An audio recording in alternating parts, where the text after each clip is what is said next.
German-American cultural ties date back to the very founding of Texas, where thousands of German settlers built towns from Fredericksburg to Pflugerville that remain today. Our nation's shared values have contributed to an incredibly meaningful partnership on the world stage. Germany is one of the most important European bilateral relationships the U.S. has. As a central player in transatlantic relations, Germany plays a crucial role in the world, especially as we utilize those very ties to face the crises of our time, like climate change, security threats, and pandemics, together. Good morning and good afternoon to those joining from other time zones. Welcome to the program, and thanks for joining us. I'm Liz Brailsford, President of the World Affairs Council of Dallas-Fort Worth. I've been lucky enough to interact with our guest speaker today with my previous work when I lived in DC, so I know we're in for a treat. We are thrilled to welcome the Honorable Emily Haber, Ambassador of the Federal Republic of Germany to the United States.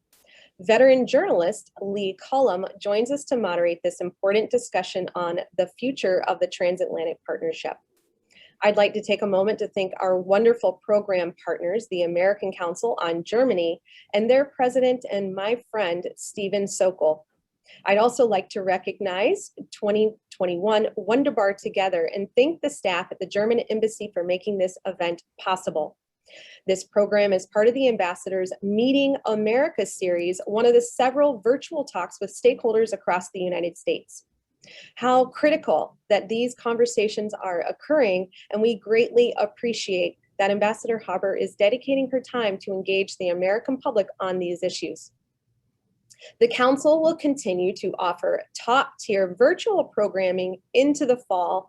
We're almost there. So continue to check out our website at dfwworld.org for newly scheduled events. Joining us to moderate our conversation is Lee Cullum, a celebrated journalist at Public Media of North Texas and senior fellow at the John Tower Center for Public Policy and International Affairs at SMU.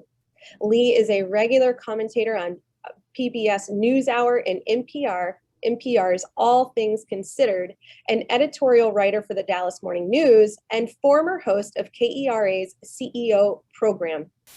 On the board of the Council on Foreign Relations for 10 years, she's also served on the board of our partners today, the American Council on Germany, as well as Freedom House and the Pacific Council on International Policy, among others. Currently, Lee sits on the board of the American Security Project and is a member of the Trilateral Commission. I know we're in for a great conversation. Ladies, thanks again for joining us. We'll begin with some remarks by the Ambassador, and with that, the floor is yours.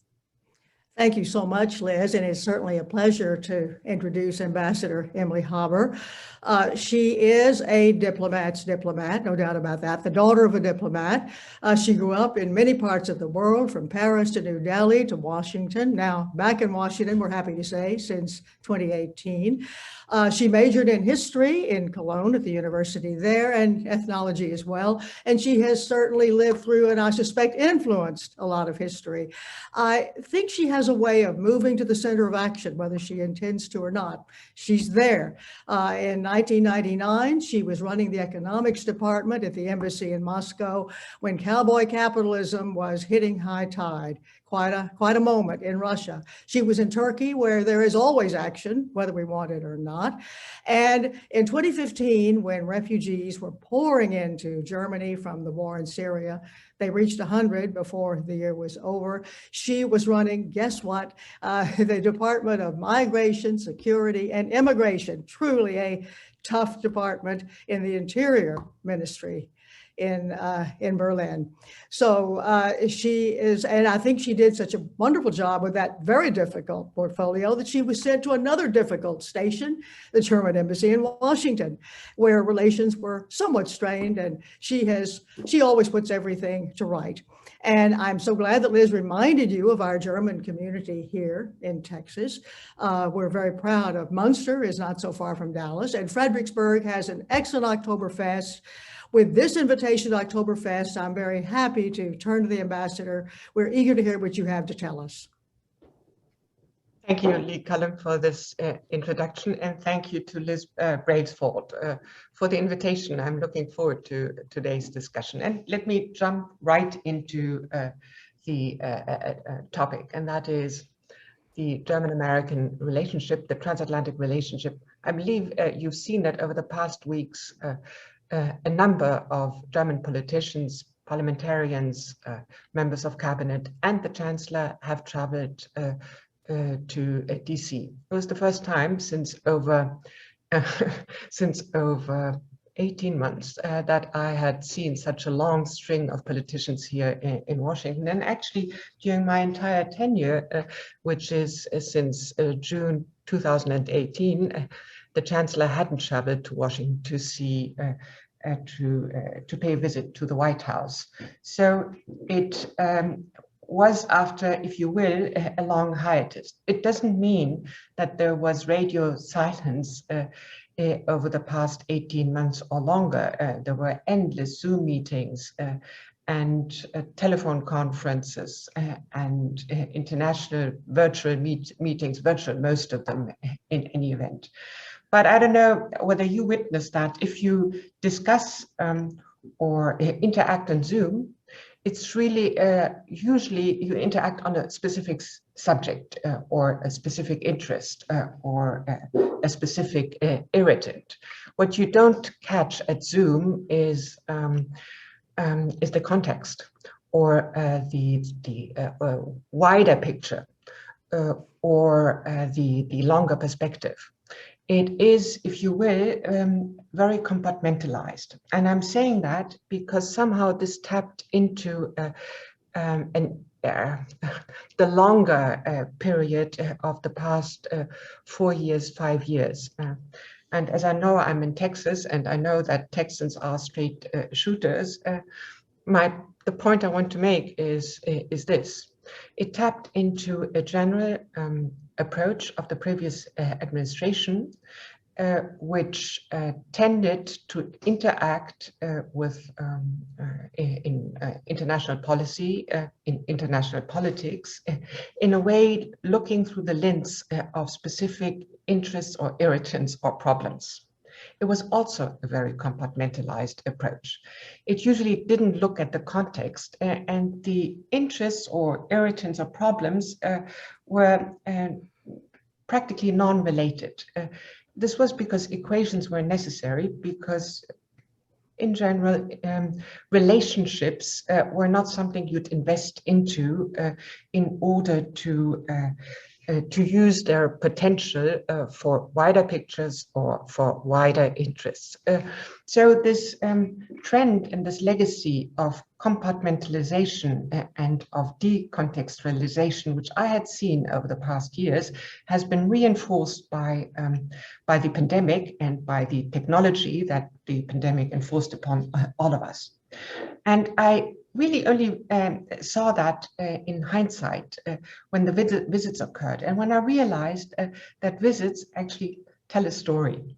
They tell a story about context, about the wider relationship, about how you want to interact. They do it by dint of protocol and speeches and meetings and gestures and so forth. They tell a story about how we want to interact among ourselves, how we want to manage relationships, how we want to manage or solve or tackle differences.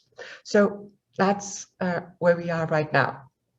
Now, in this sense, if you will, the visits of late, and in particular the visit of the Chancellor, has started a decompartmentalization of the relationship, and it's returned the relationship to the wider context.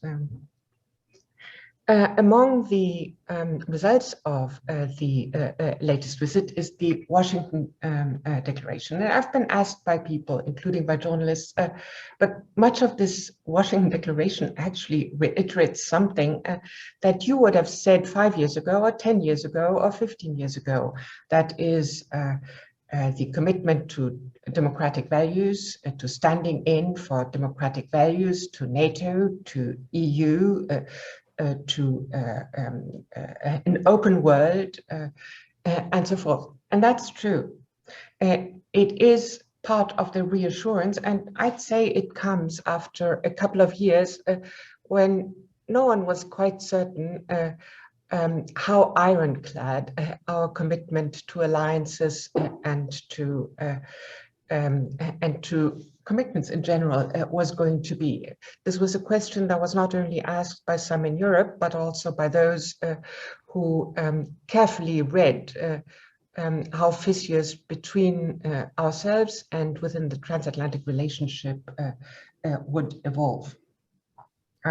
So the reassurance that comes with a visit is also messaging to the rest of the world. These commitments are the founding pillars of our relationships in the transatlantic relationship, the EU-American EU-American relationship, the German-American relationship, and within NATO. But you see, reassurance or reiterating commitments will not be enough, because obviously the world around us has changed. Geopolitics has changed. Geoeconomics has changed. Geotech is becoming an overwhelmingly important factor that will define how democracies and how authoritarian states will interact. So what was necessary, we felt, and that will define our future relationship, is also looking at these changes and figuring out how to go forward as we look at the challenges, the huge disruptive challenges of our time, from climate change to the pandemic, to a change of geoeconomics, to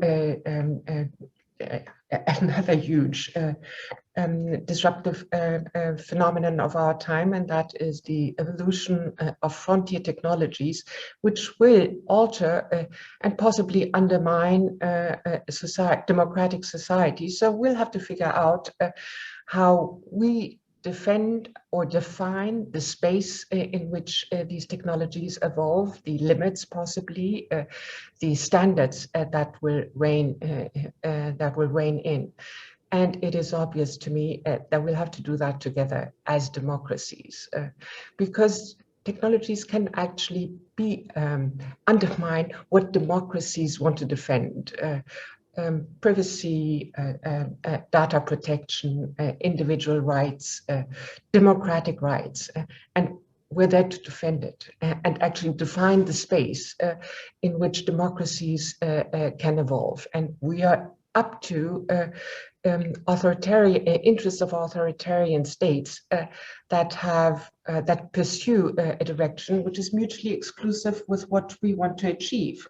They use technologies in order to constrain societies, in order to mainstream and control and even oppress societies. So that is a huge challenge for our time, and that is why these recent visits have decided that we need not only to discuss about how to do it and how to overcome individual differences we might have in the tech sector, from data protection to data flows to privacy, etc. But what is much more important is that we actually figure out how we move forward on the key issue, the central issue, and that is defining the space for technology, and defining the space in a way that will harness our capacity for innovation as well. The new economic dialogue comes in here as well, as does the new climate and energy partnership that we have concluded last year, during the visit about 10 days ago. So let me make a final point, or perhaps two final points. The next point, obviously, is as we move forward, how do we implement what we have concluded? And as we have opened new chapters, we see many white pages, and we need to fill them. I believe that we filled it, and I'll just touch upon that very shortly, because I'm sure I'm going to be asked anyway. We have tried to figure out, in a specific case where we have disagreed for a long time, and we're on a key element we continue to disagree. I'm talking about the Nord Stream 2 pipeline. But there we try to figure out what's the common ground. What are the the interests we share. What are our shared worries?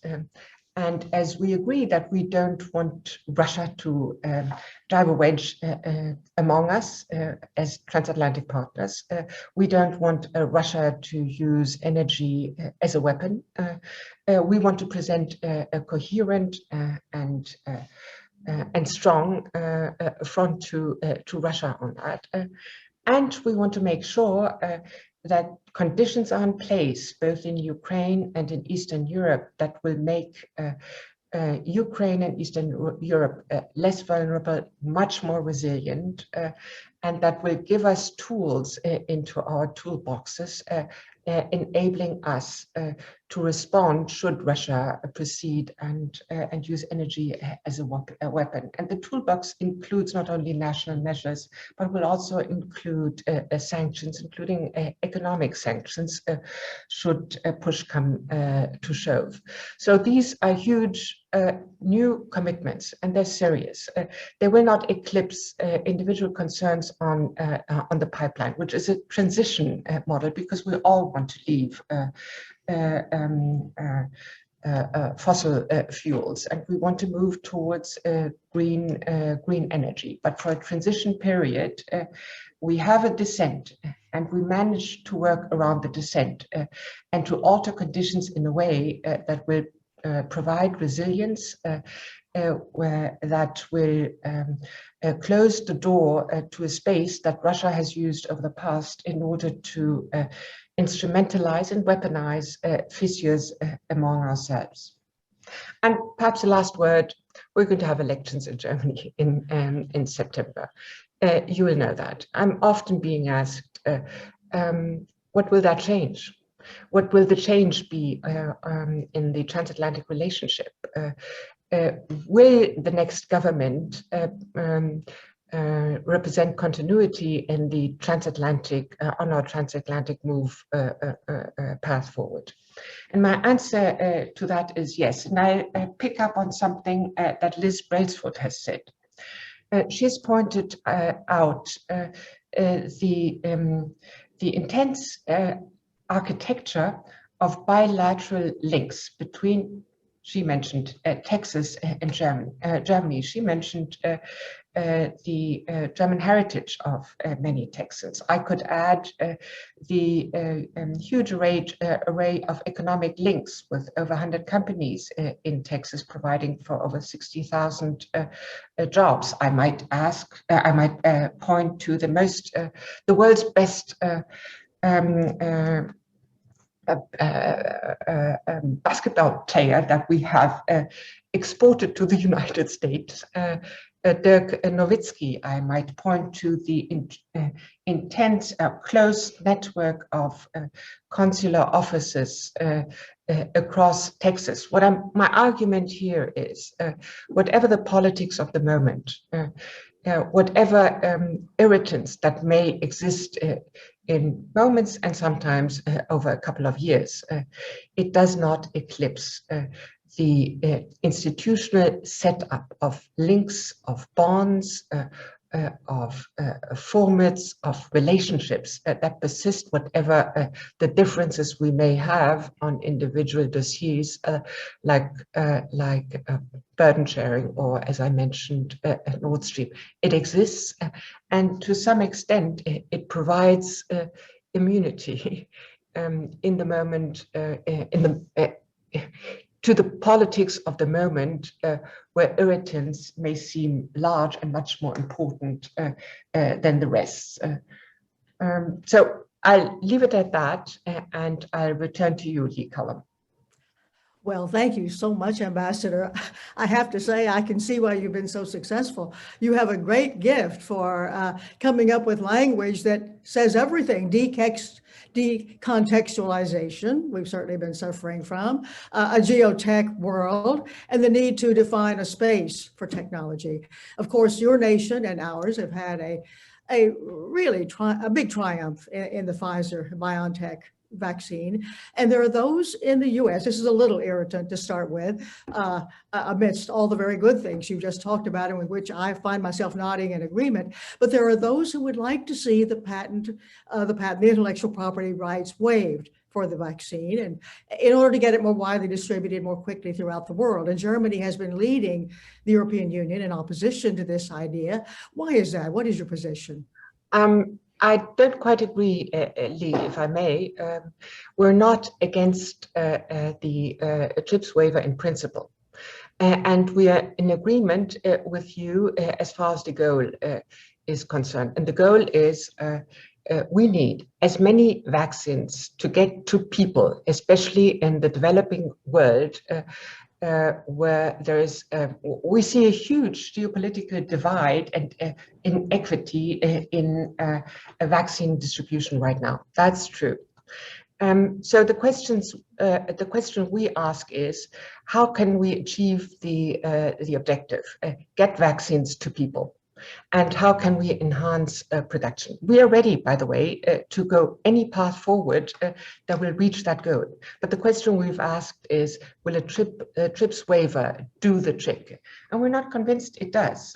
I keep asking people to provide evidence that is actually the problem. The problem is not so much production right now. And in 2021, we'll have estimates are between 11 billion to 14 billion vaccine doses.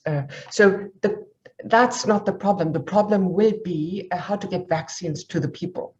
In addition to that, experience tells us that even if you waive a patent, it doesn't mean that production will pop up immediately. You need expertise, you need personnel, you need the know-how, you need the environment. And I'll point to the fact that in October last year, Moderna has actually announced that they will they will make accessible their patent for the vaccine. No one has taken Moderna up to that for the reasons I've mentioned. So our answer, therefore, is what we'll have to focus on is not only production, but also getting the logistics in place and exporting as many vaccines as we possibly can, or producing vaccines in countries of not only beyond the European Union, also in Africa. And that's what we are pushing for right now. But again, and we're open to, we prefer voluntary waivers and mandates, but if that's not possible, we are ready to go forward on mandatory waivers as well. But so far, I have not seen evidence that this is the problem. Production is no more the problem. The problem is actually the experts and the logistics. And I also agree with the underlying assumption of your question, Lee, and that is it's hugely important that we deliver on vaccine exports. It's hugely important because the world is divided in a way that may come with a huge political and moral and normative price tag. If democracies, and among them the richest countries in the world, don't manage to overcome the divide between the vaccine haves and the vaccine haves not, I think democracy and its normative clout will incur long-term consequences. So again, summing up, we're going to do anything that will help us on the way to bringing vaccines to people. And should waivers actually enhance production and enhance distribution and export, so be it. We're ready for that. But so far, no one has been able to explain in what way that would be possible. And my last point is, on the waiver discussion too. It has altered the dynamic of the conversation, and it has altered the conversation and the sense of urgency and responsibility as well. And that's a good thing, because it is of overwhelming and defining importance for democracies and their normative clout for the rest of the world. Well, I was very pleased to read just a day or two ago that Pfizer and BioNTech are starting a manufacturing effort, presiding over a manufacturing effort in Cape Town in South Africa. Exactly. So that's good news. We have a couple of questions on Nord Stream. This is Texas. You knew that would happen. One of them wants to know what the crucial factor was that led the U.S. to drop its objection to the pipeline. And that's from Louis Dolinsky. Joe Mendenhall wants to point out this. There is a possibility that the Green Party may be a part of a coalition government following the Bundestag election in September. The current major irritant is the issue of Nord Stream 2 pipeline. Will a coalition government with the Green Party participation continue to support Nord Stream 2, or will it make current American concerns moot?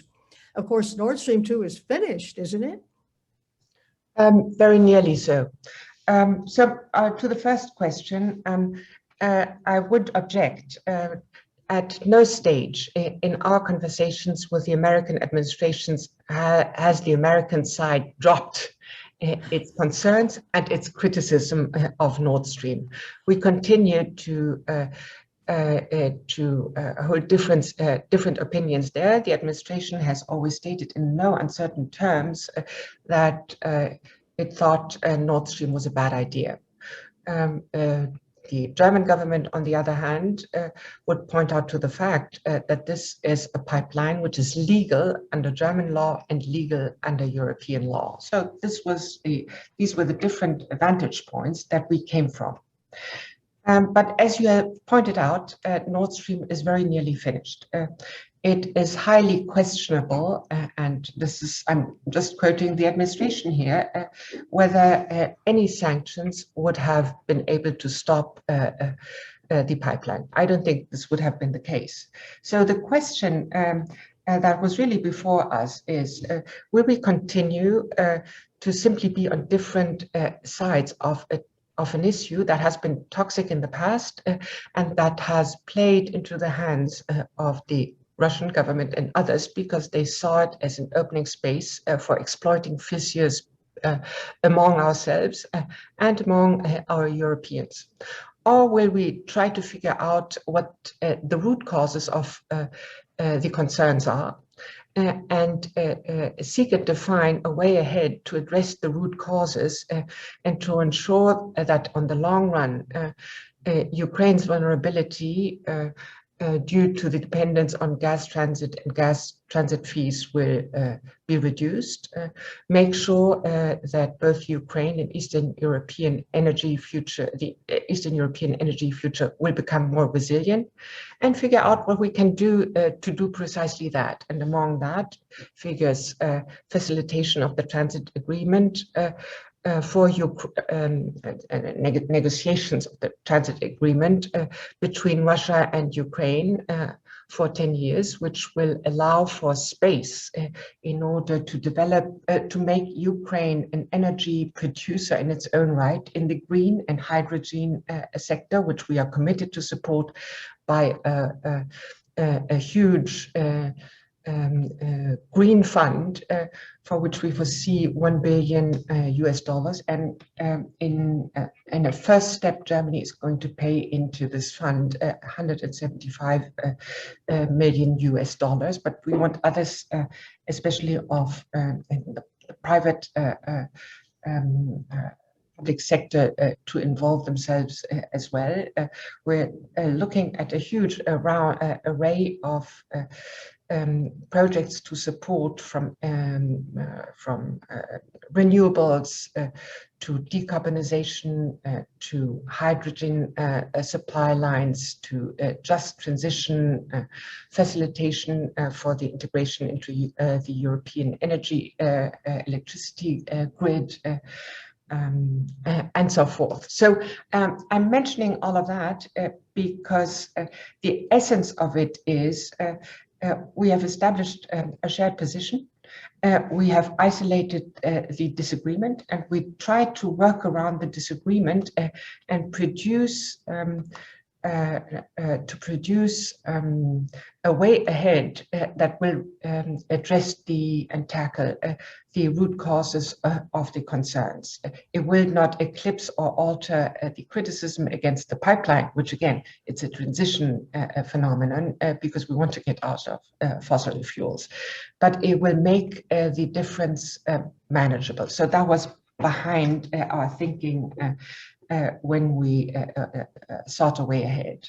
We're not, we can't be pitted against each other anymore. And that is precisely what Russia has done over the past years. On the question of the Green Party has always been, and it wasn't the only one, critical of Nord Stream 2 for energy reasons, but also for because of concerns of the instrumental ability, if I can use that word, I probably invented it, of the pipeline for reasons of a political agenda.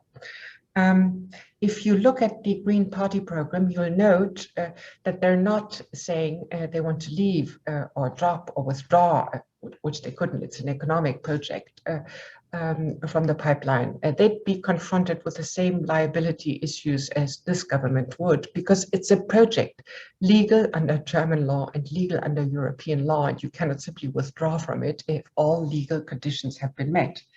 What the Green Party says, that they suggest that political support is being withdrawn. And that's something fundamentally different than actually withdraw from the project, from an economic project, which is not government-led.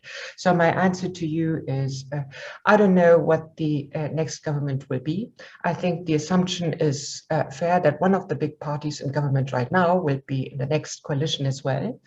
There is a substantial likelihood that the Greens will play a role there, but their own party program does not oblige them to drop out from the project. The language is a very cautiously worded one. Well, cautiously worded is always a good idea. Let's turn to migration and 2015. You know, we have quite an issue with migration here in the United States and in Texas. But I do remember so well, I was in Berlin in the summer 2015 and went down and found 15 or 20 of Syrian Kurds and got a chance to interview them through a Palestinian who was there helping translate. But I remember the Chancellor saying then, we can do this. And in fact, Germans did do this. You successfully absorbed most of these migrants into your workforce, into your society. You were presiding over it in the Interior Department. It happened, did it not? Yes, but it was in 2 years, 2015 and 2016, 1.2 million people. And it came at substantial risks at the time because when the numbers were surging and when we had 10,000, 12,000 refugees and migrants at the German borders every day, the system that was to process the asylum requests and make sure that everyone was directed to a place in Germany where their cases could be processed, that system didn't work anymore. We had to reconfigure it.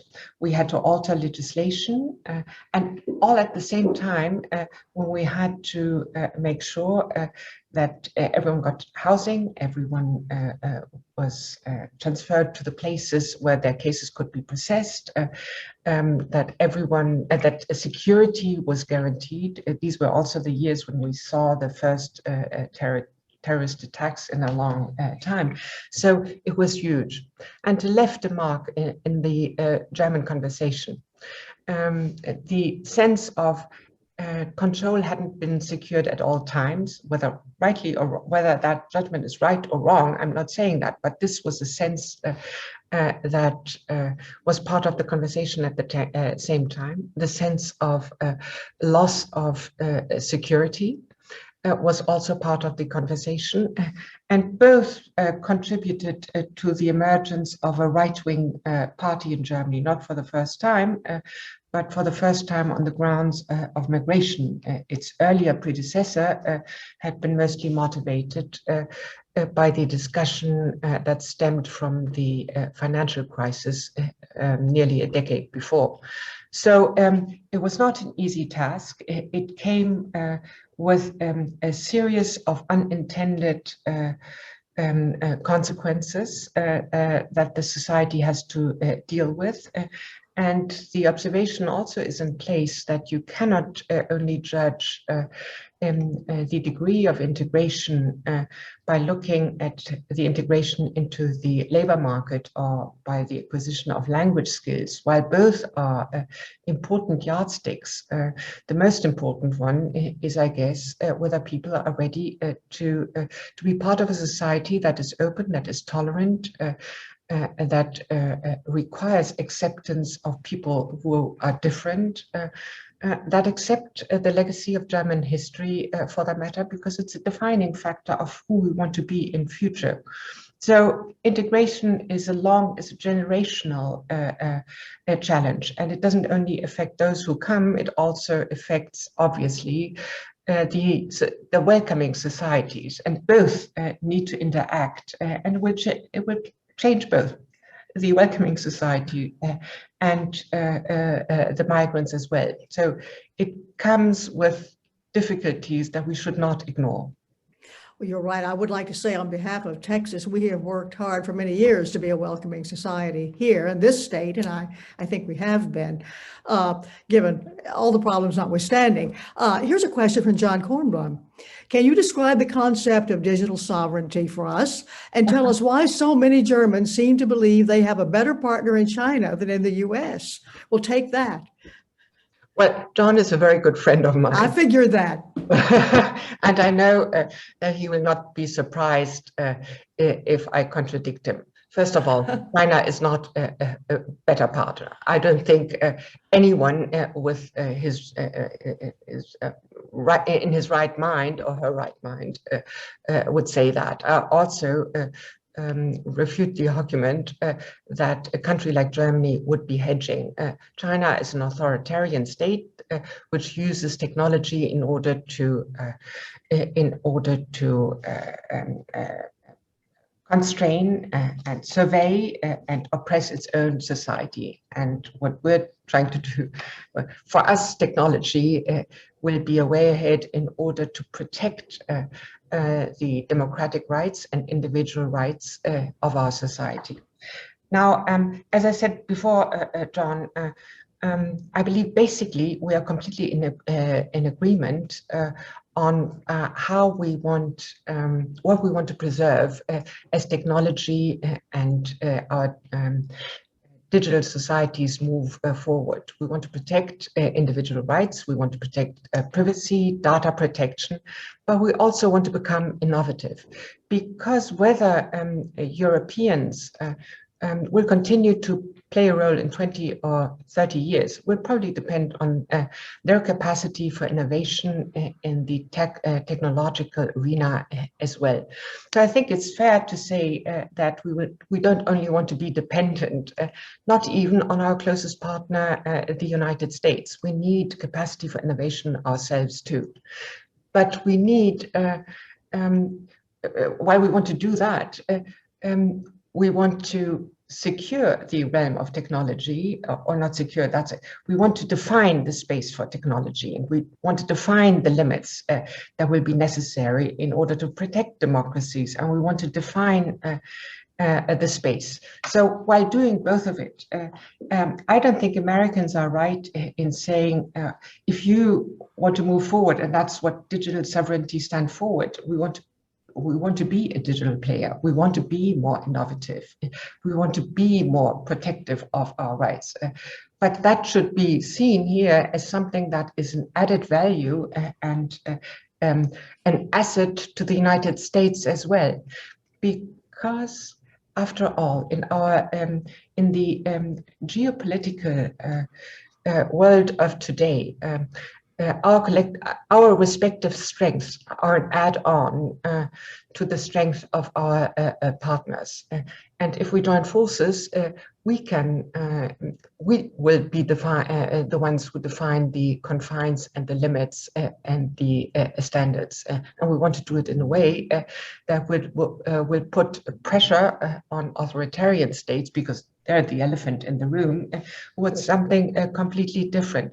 So digital sovereignty is something that should be seen as a long-term investment in a strength of Europeans that will benefit democracies and our collective capacity, not only to stand our ground, but also to find the limits of others. I think we're about to see an add-on in space travel. I just read this morning in the FT that Porsche is about to buy a rocket science company. So here we go.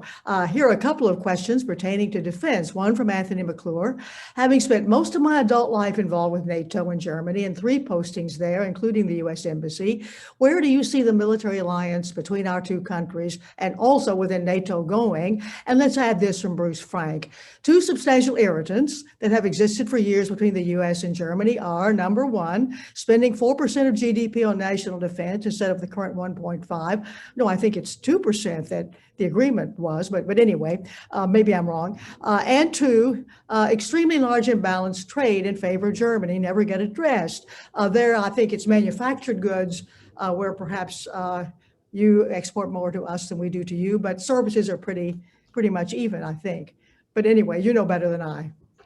Well, I don't think both questions are interrelated, and I'm not quite sure whether the question indicated that the person who asked it thought it was. On the NATO alliance, I'll turn back to what I said before on the Washington about the Washington Declaration that has been issued by the President and the Chancellor, and that is we have reconfirmed that we share our commitment to NATO and the relevance of NATO within the transatlantic relationship and in the EU-American and German-American relationship as well. It's a cornerstone of our security. We've had over many years disagreements on burden sharing. I remember in the 1980s when I first entered the German Foreign Office, which was in 1982, we actually discussed 3% because that had been the goal at the time. So that is not new. I agree with the person asking, that is, if you make commitments, you fulfill them. And in Wales in 2014, we committed ourselves to reach 2% by 2024. We're now at slightly over 1.5%, which is not enough, but we're moving forward. And the Chancellor has said with the authority of her office that Germany is set to reach that goal. I also noted, if I may say that, that in a period when burden sharing had been raised as a very contentious issue, and sometimes in, how shall I phrase that diplomatically, in a more than forthright manner, it hasn't produced more amenability in Germany because the psychology of that politics produced reactions in Germany that were less than forthcoming in looking at what the promises had been. So I think we're in a different space right now, and we'll be moving forward.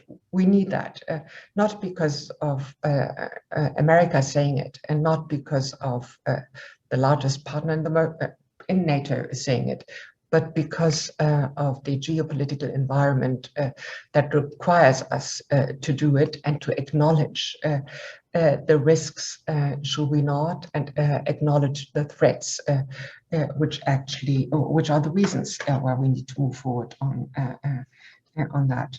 On the trade balance, yes, there has been a disbalance of trade, but I would ask the question, in what way does it help the transatlantic relationship, EU-American relationship, and our capacity to be seen as a unified alliance or a group of like-minded democracies pitted against authoritarian states if we target each other by dint of tariffs or sanctions? What does it say about our willingness and determination to act hand in glove and to respond to developments we don't like? How does it help in a time where overproduction of steel and aluminium isn't a European problem, but a problem emanating from China if we are being targeted by dint of tariffs? All of that leads me to the final conclusion, and that is, let's be aware of the fact that in a world of changing geopolitics with huge individual partners, first and foremost China, or actors, and first and foremost China, which probably is the single most powerful country in the world, able to undermine the international rule-based system for which the United States and the Western world have done so much. How does it help? And what language does it speak if we target one another? What does this language say about opportunities or potential to play us off? What does it say about the prospects and opportunities to use fissures among ourselves? Everything we do speaks a language, and it is being read by actors which do not look at the individual irritants about which we dispute or fight. They look at the overall effects that are exploitable. And I think we're best advised not to give these openings. This is from Raymond Termini. What should a new agreement with Iran include that was not in the JCPOA? And will Germany and the EU support it if it is not approved by the US Senate? Look, that's a very difficult question, because we're still in the midst of, I cannot say negotiations, because as you know, there's a hiatus right now, and we don't know how that is going to evolve. But I have this golden rule that in a situation where everything can move or is movable, and where the fog hasn't lifted, for me to allow the contours of what may evolve, I'll not make any predictions and not settle on a scenario. What I'll say is this: we share the objective and that is, let's make sure that Iran will never have a nuclear military program. Let's make sure that we do everything to make Iran return to compliance, and let's figure out how we tackle in the longer term issues that are not acceptable to either of us relating to the Iranian regional behavior or the missile programs. These are the parameters of the challenges that confront us, and we'll have to tackle them. But how and what sequencing and what the conditions will be in a situation that I cannot predict today, and I'm not able to say. This is from Carl Zhang. Could you comment on the recent Frontline documentary on the infiltration of the ultra-right into the German military? I wouldn't call it a recent infiltration, but surveys and inquiries have shown that was as a consequence, by the way, of an attempt of a right-wing soldier trying to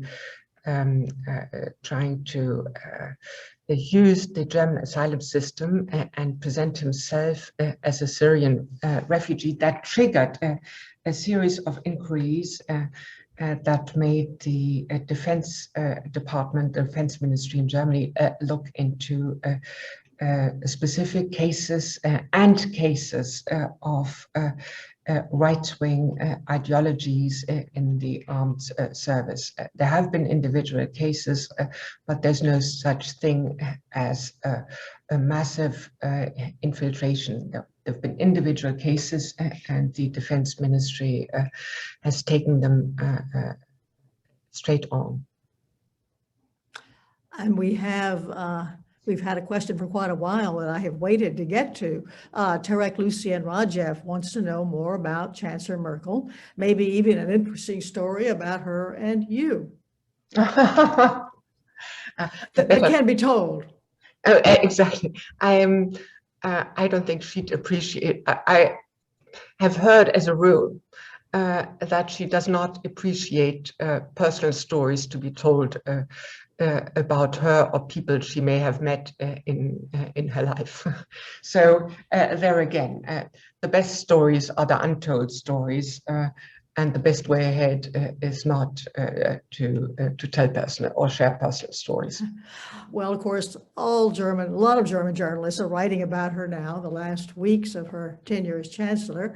And one of them was asking the question, will she be considered one of the, shall we say, Mount Rushmore chancellors, with Adenauer, who led West Germany into the Atlantic world, Willy Brandt, who turned east, asked forgiveness from Eastern Europe and fell on his knees in Warsaw at the ghetto, very moving, and sought détente with Russia, as Nixon was doing at the same time.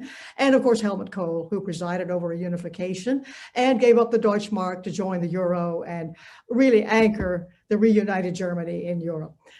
Do you see Chancellor Merkel in that group? First of all, it's very early days. I listened carefully to the chancellors you've mentioned. You haven't named Willy Brandt, who actually was the chancellor. Oh, I'm sorry. I intended to. Yes. He even got the Peace Nobel Prize. And then you've only omitted two chancellors, which shows you, I think it's fair to say this. Every chancellor, especially a chancellor of so many years, has been confronted with very specific challenges. Helmut Kohl has been chancellor when he managed German unity, and he did so with great courage. Konrad Adenauer was the chancellor in the early days of the Federal Republic of Germany, when Germany was still a pariah marked by the horrors of the Holocaust and of the Nazi regime, and he slowly started the return of Germany into the group of civilized nations. Willy Brandt opened Germany to Eastern, or restarted, also with great courage and domestic political courage, its relationship with Eastern European countries and those who had tremendously suffered from German occupation and the Second World War. So what Chancellor Merkel will be remembered for are the two huge crises that have marked her chancellorship.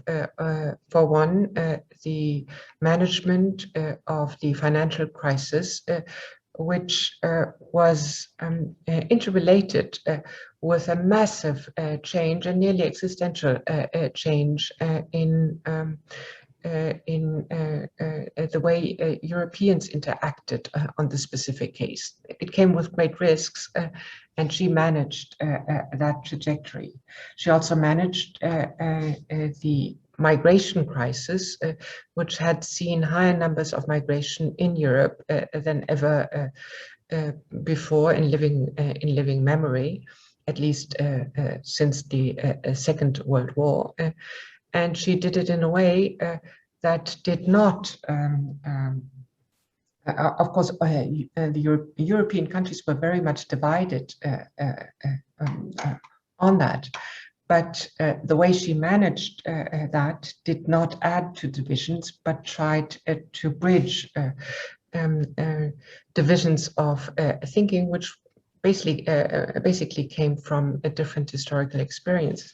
And last but not least, she managed the third huge disruptive challenge of her time and of our time, and that is a pandemic that knew no borders, and where in Europe, at least in living memory, no comparable experience provided a playbook how to move forward and how to act. So that will be these challenges will be the defining moments of her chancellorship, and I think they will remain. Well, it's hard to disagree with a word you say. I think all of us agree with you. Ambassador, thank you very much for all you've given us this hour. And Liz, back to you. Well, thank you both so much for this excellent discussion. We had excellent participation from the community in this event, I'm sure from many different time zones. So thank you both. And to catch up on our past programs, head over to our YouTube channel at dfwworld. And if you're not a member of our council yet, please join us. We want to see you in person so soon. And you can head to our website at dfwworld.org for more information on membership and programming.